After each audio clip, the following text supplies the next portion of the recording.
প্রতিদিনের মতো আজও আমি চলে এসেছি আমার ছাদ বাগানে। আজ আমি এই যে বেগুনি কালার জবা গাছ দেখছো, এই গাছটা তোমাদের সাথে শেয়ার করব।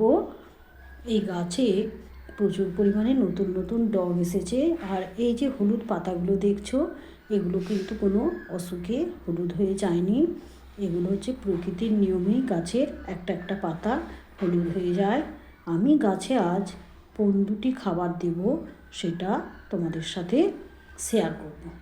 এই খাবার দুটো দিলে গাছের কুঁড়ি ঝরা বন্ধ হয়ে যাবে, আর ফুলটা খুব ভালোভাবে ফুটবে, আর গাছের পাতা চিরসবুজ হয়ে উঠবে, আর নতুন নতুন ডগ বেরোবে।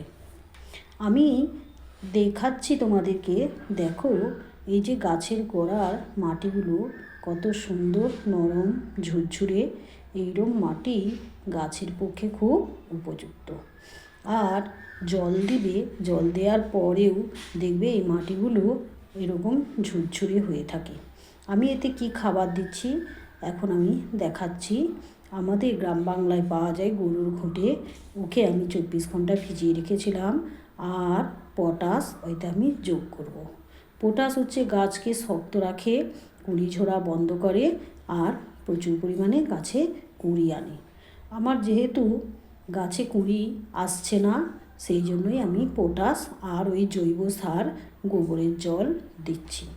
তোমরাও এইভাবে গাছের গোড়াতে পটাশ আর গোবরের সার দেবে, দিলেই দেখবে গাছে গ্রোথও ভালো হবে, প্রচুর পরিমাণে কুঁড়িও আসবে, আর গাছ ফুলে ফুলে ভরে যাবে।